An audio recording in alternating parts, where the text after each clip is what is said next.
Aloha Gangi, nice to see you on the beach tonight.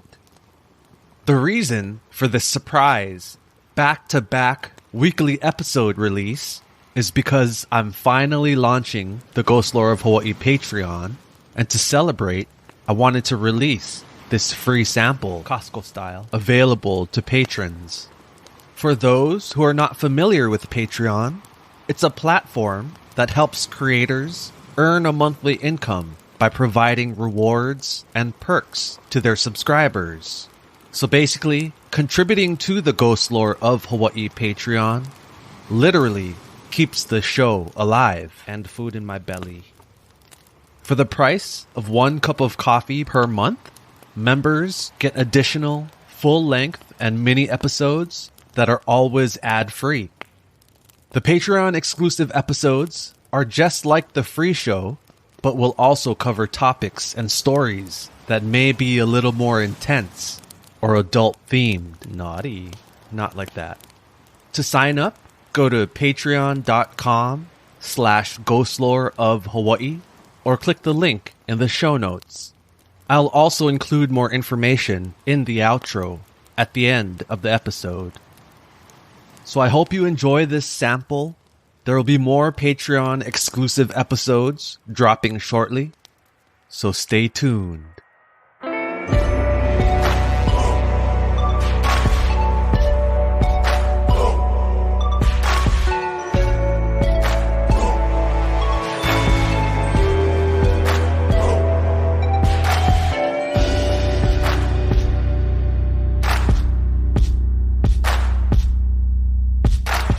In tonight's episode, I dive into the true crime genre to discuss the bizarre case of the Duvall sisters, a pair of twins well known in the yoga community who made headlines back in 2016, shortly after relocating to Maui.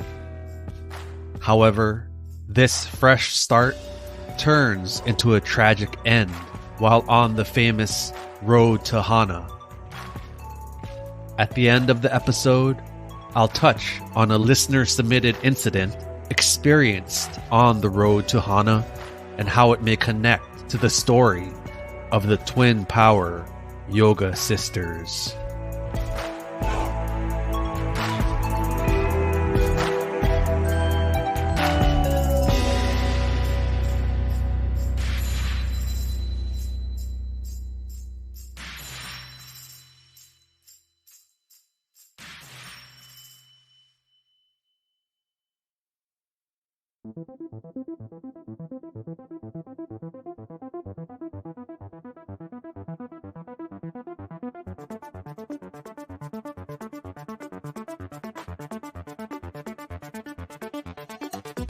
Alexandria and Anastasia Duvall, formerly known as Allison and Anne Dadao, I'll get to the name change later, were a set of twins originally from upstate New York.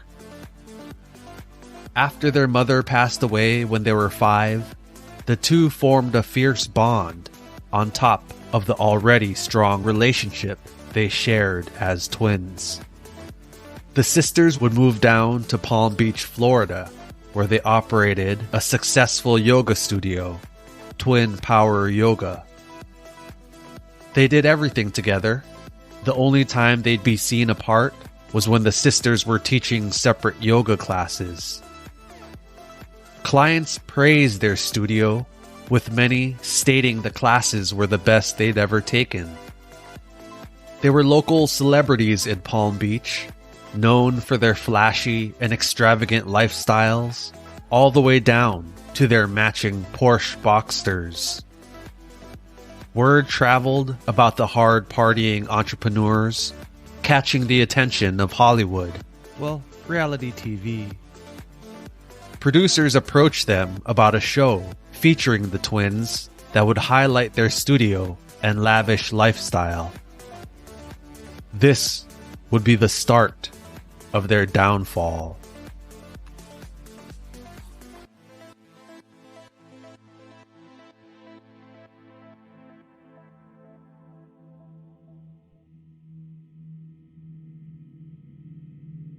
The Dadao twins had outgrown one of their yoga studios and were in search of a new location in the same neighborhood.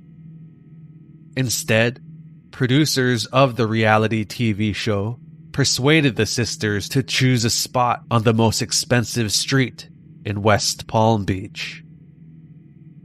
The twins were convinced the location would be a great look for the show and budgeted the TV money to help balance the cost. Then, when the TV project fell through, the sisters were stuck with a lease well above what they could afford. Allison and Anne then unexpectedly closed all their studios and left town, leaving customers, employees, vendors, and debts. Customers had memberships that were now worthless, and employees and vendors claimed they hadn't been paid.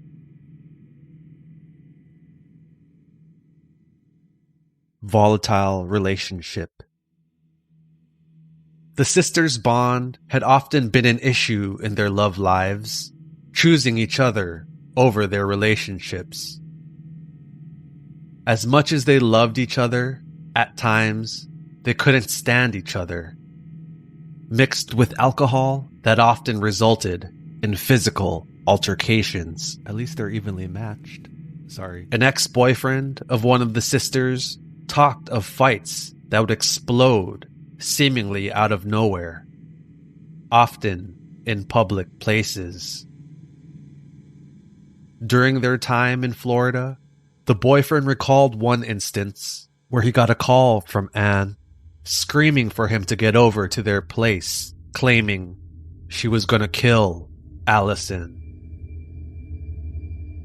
He heard the thud, thud, thud of the phone hitting something or someone, along with screams and the sound of a struggle.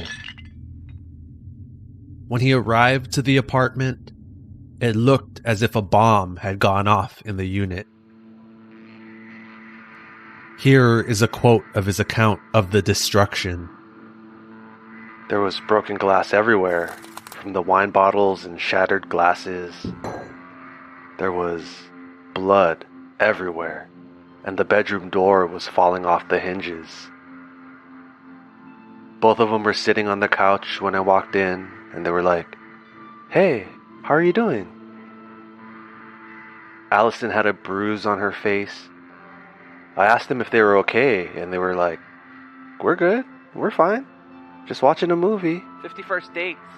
Meanwhile, all around them, it's total destruction. They seemed to not know they wanted to kill each other just minutes earlier.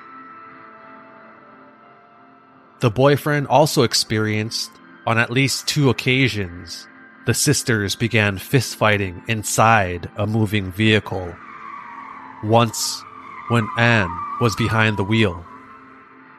Both of those experiences he described as very intense. And not in like a sexy kind of way. Almost resulting in crashes. A spiritual advisor who had worked with the sisters while in Palm Beach said that they both understood love was not in their future due to their codependency.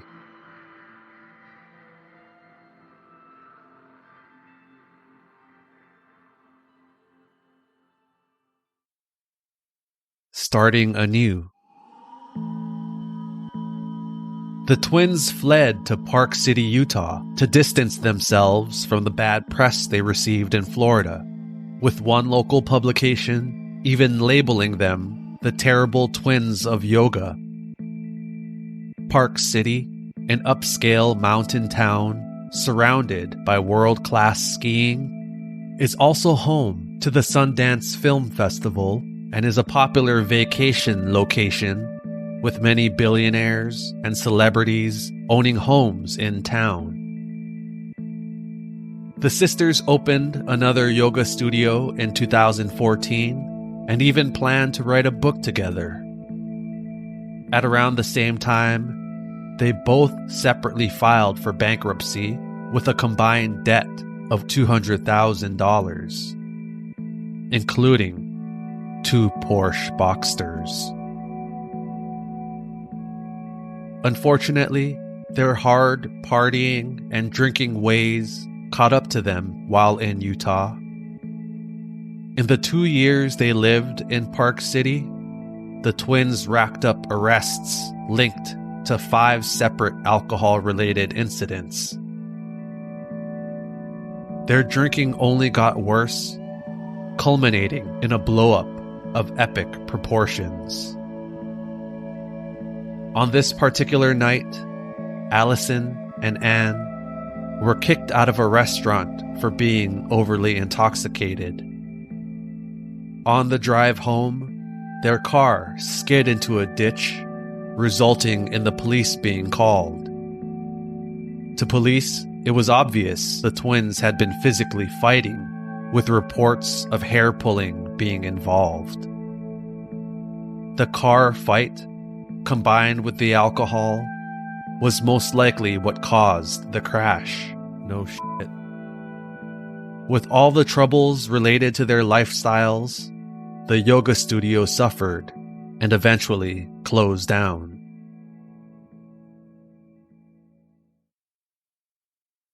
Starting anew again. Allison and Anne fled their problems once again, this time to start fresh on the island of Maui. In December of 2015, they moved to Haiku, an unincorporated community near Maui's north coast, and planned on opening up another yoga studio. This is where Allison and Anne legally changed their names to Alexandria and Anastasia Duval. This would be their opportunity to reinvent themselves under their new monikers. It wouldn't be long before old problems resurfaced in their new home. Shortly after the move, the two were charged with disorderly conduct and terroristic threatening over a Christmas Eve incident. Nice.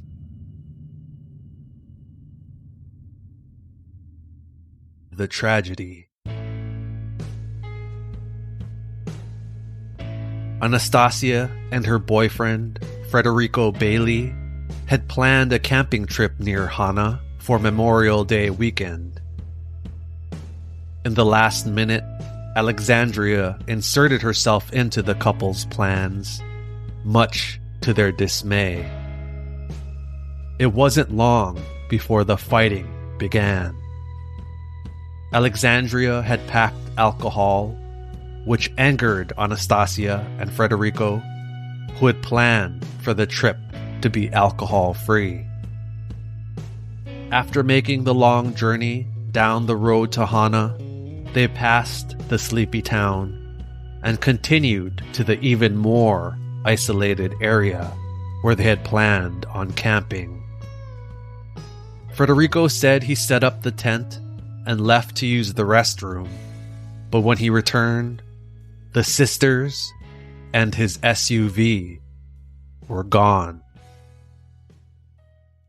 He would never see Anastasia, his girlfriend, alive again. A local who was cleaning a family gravesite on the side of the road witnessed the white SUV speeding down the narrow road with two women screaming and fighting in the front seat. He saw the passenger had fistfuls of the driver's hair and was reaching for the steering wheel. The vehicle then pulled off the road to a turnout and screeched to a stop. We could see arms pulling her hair, and her head was yanking and jerking. The driver kind of turns to one side and is fighting the girl off. Then she put it into gear and then stomped on the gas. He watched in shock as the SUV accelerated, made a hard left turn off the road, careening into a rock wall before disappearing over the cliff. The vehicle, along with the Duval sisters trapped inside, plunged off the road onto the rocky shore 200 feet below. Another local tending to her garden heard what she described as a bomb detonating as the vehicle crashed onto the jagged rocks near the water's edge. The location the SUV landed couldn't have been worse for a rescue, if anyone could have even survived the horrific crash.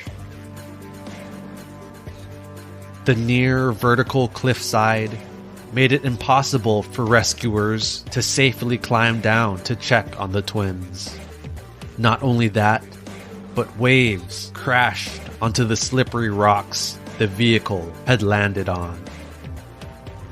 First responders would eventually require a helicopter to lower them down to the crash site.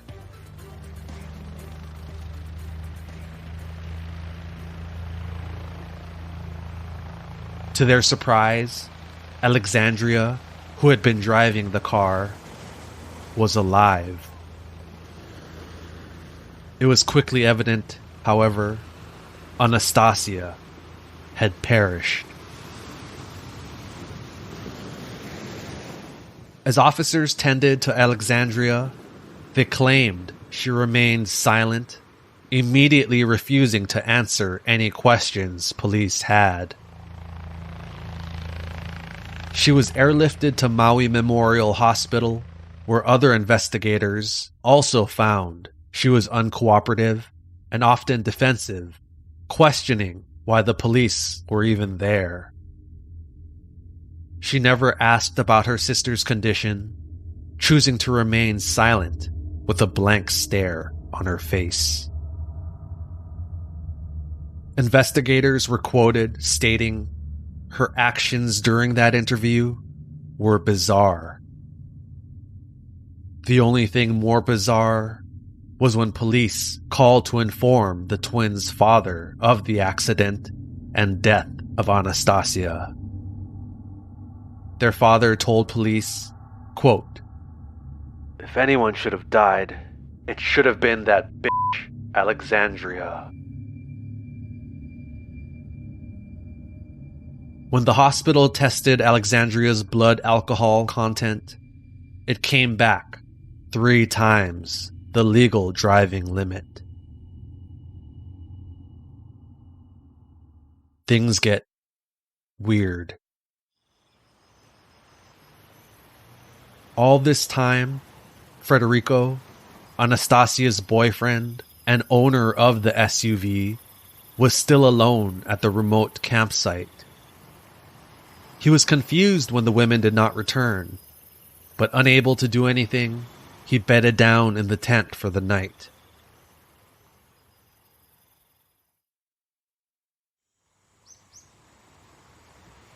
The next morning, when they still hadn't returned, he hitched a ride back to Hana, where a friend told him the tragic news of the crash.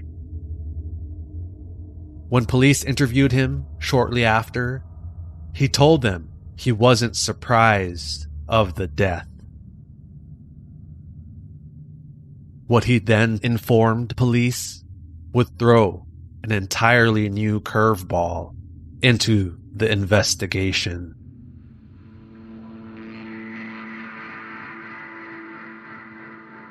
"7 days prior to the crash, Alexandria approached Federico and told him she was going to kill Anastasia."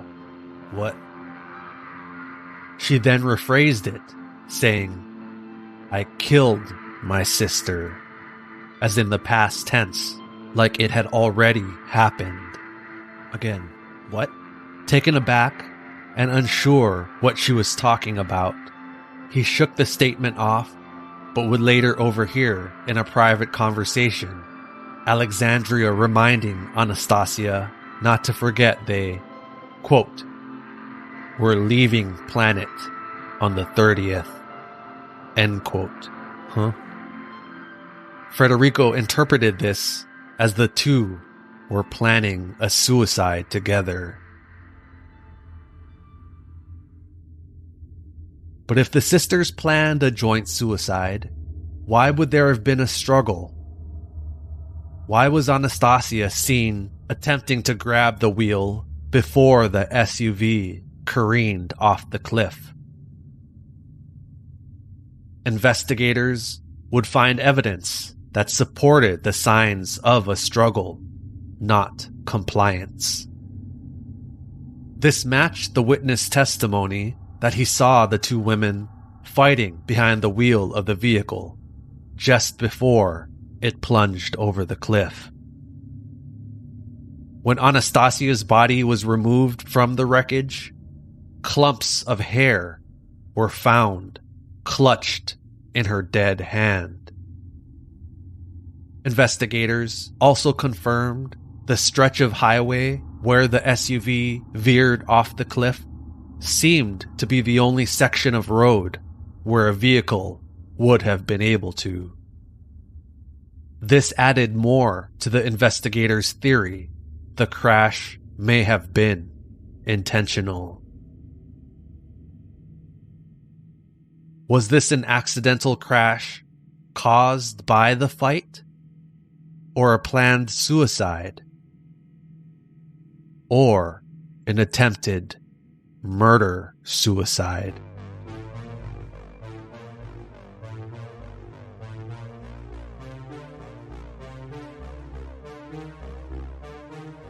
To Maui police, this was an intentional criminal act.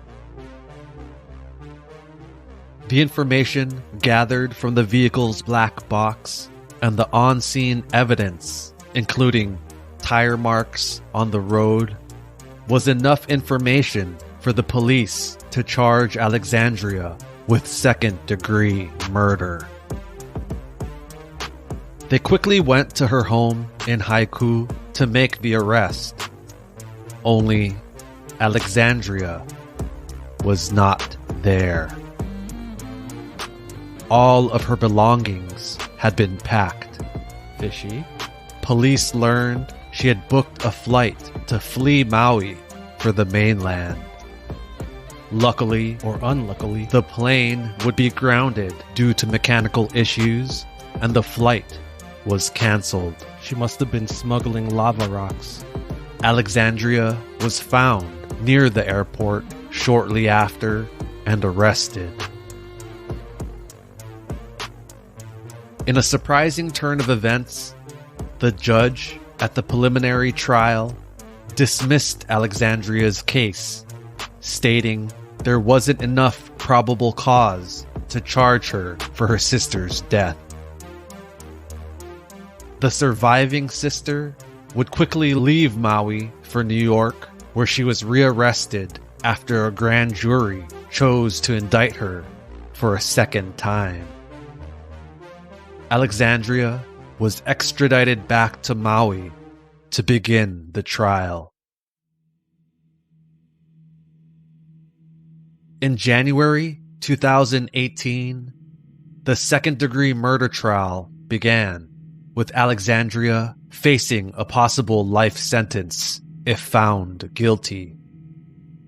Her defense claimed the crash was accidental and that Anastasia caused her sister to lose control of the vehicle by pulling on her hair. Prosecutors would call Anastasia's boyfriend, Federico Bailey, to the witness stand, where he would describe odd behavior from Alexandria immediately after she was discharged from the hospital. While in her hotel room, Alexandria asked Federico to help her shower and wash her hair, in which he complied. Okay. Then, after the shower, he claimed she began impersonating her sister, putting on Anastasia's clothes while flirting and cuddling up to her dead sister's boyfriend. This is just too weird. Alexandria chose a bench trial, meaning instead of her fate being decided by a jury of her peers, a judge would be making the final decision. After her defense put up a strong argument that the crash was caused by the fight, Alexandria was shockingly found innocent of her sister's death.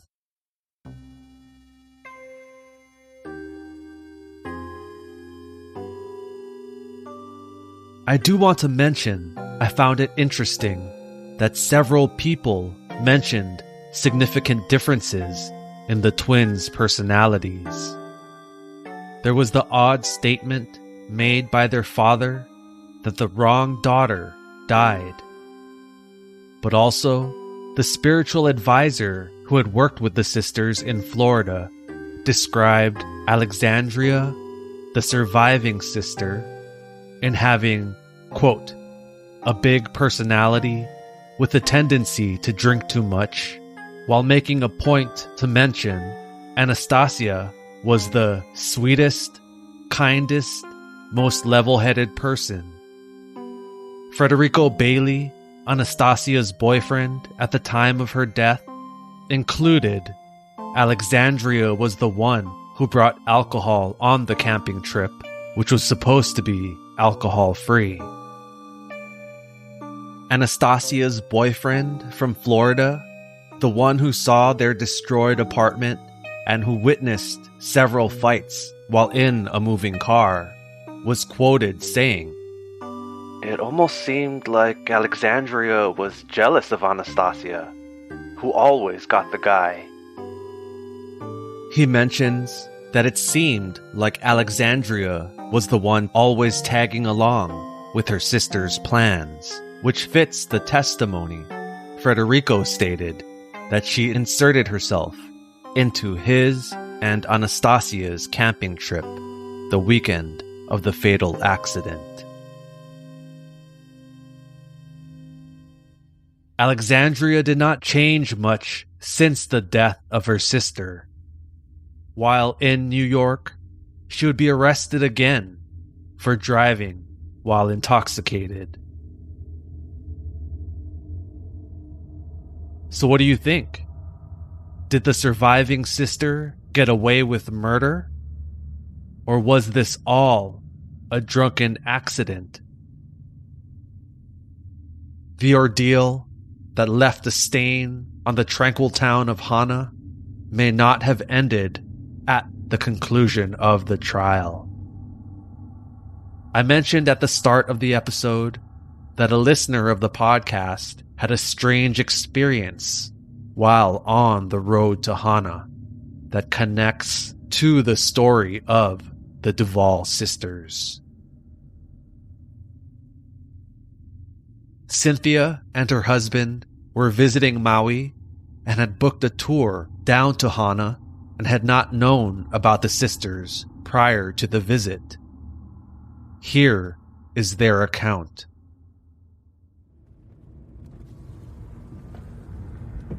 As the van went past Haiku, the town the sisters used to live in, it curved along the road before heading down to Hana. The sky clouded over a bit and spat rain.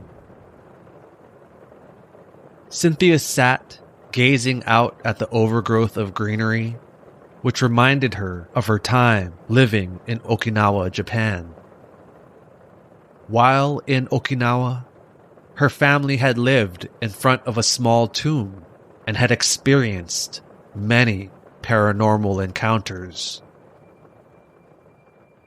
Cynthia began to feel troubled, which started with a strange feeling that crept over her. Something felt off. The feeling was otherworldly, but also sordid, dirty. What she'd describe as a low vibration. That dirty feeling slowly intensified with every curve in the road. Cynthia could not figure out what was causing that feeling, and that troubled her. She's only felt this type of occurrence a couple of times in her existence, and through her experience, she's learned that when it happens, there's a reason. The tour stopped at a farm stand, then continued on to Hana, where she was able to shake off some of the dark feeling with lunch.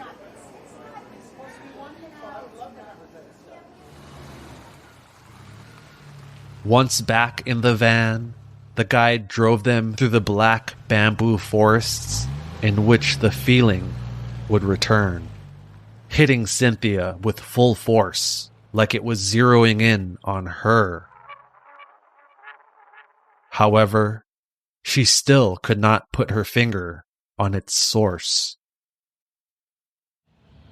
Then, as the van approached a bridge, the guide asked, "You all know about the twin sisters who used to live here? The yoga ones. This is where they were fighting and plunged the car over the cliff. One of them was killed. The other one who lived was tried for murder." Cynthia's head shot up. She knew this was what she was feeling. She felt filthy, as if she had been forced to watch something awful. Cynthia could barely focus for the rest of the tour. She kept reminding herself, "It's gotta be a coincidence. You must have seen a program on this story and you subconsciously remembered it." But beneath that thought, there was a sense of urgency, like she needed to wash off that feeling. She just didn't know what it all meant. That evening, Cynthia and David, her husband, were one of the last couples to be dropped off at their condo. As they made their way up to the room, she still had that filthy feeling, rationalizing that the story was still in the back of her mind. She needed a shower as soon as possible. As David unlocked and opened the door, Cynthia said, "I'm taking a shower, now," and beelined it to the bathroom. "Not a problem," David said. "I'll put on the telly." He's Scottish. Cynthia attempted to wash off that nasty feeling and felt like it was working, maybe. Well, not really. When she finished and toweled off, she walked into the bedroom. There, blaring from the TV, was a documentary about Alexandria and Anastasia Duval. A chill ran down her spine. What? Yeah, that's a weird coincidence, no? Our guide just told us about this story. Coincidence? Possibly. But beneath that answer, was it something more? A conversation with the universe? The dead sister, perhaps, reaching out to someone in tune to the supernatural. Cynthia concludes that it all could have been a coincidence. She doesn't know. But one thing she does know: if the paranormal is going to happen, it will happen in Hawaii.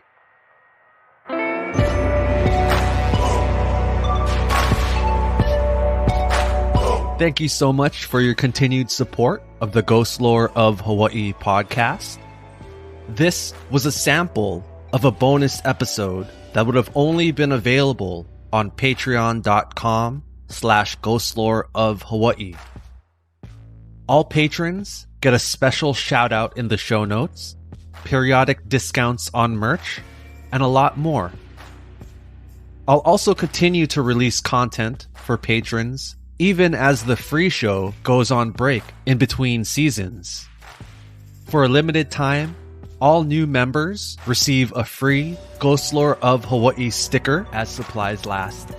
I've always wanted to say that.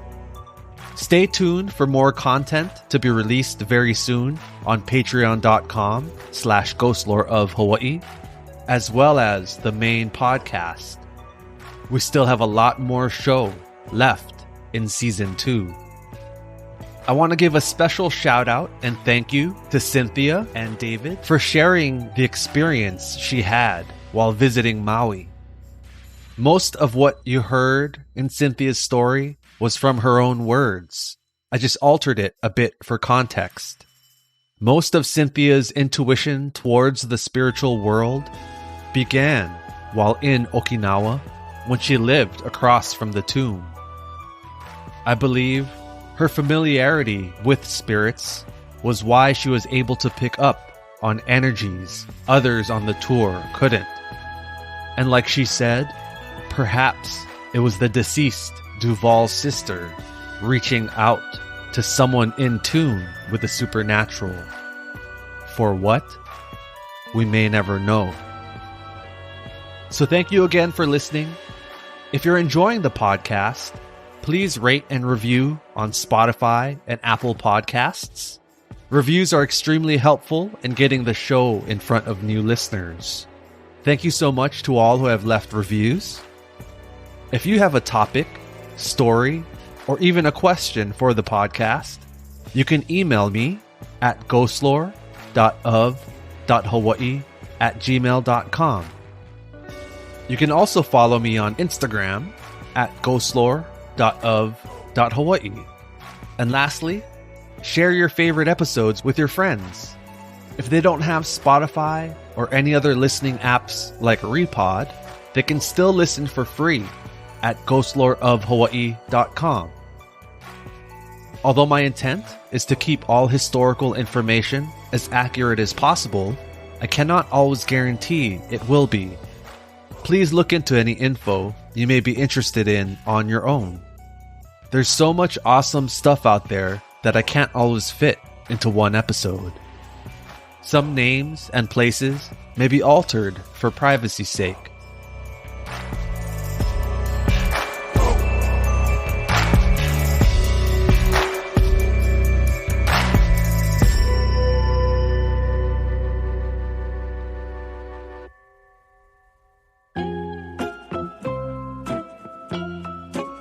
I just edited a bit.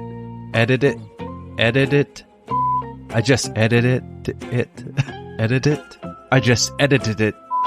I just edited it. Edited it. Edited it. I just edited it. I just edited it. Jeez. I just altered it a bit for context.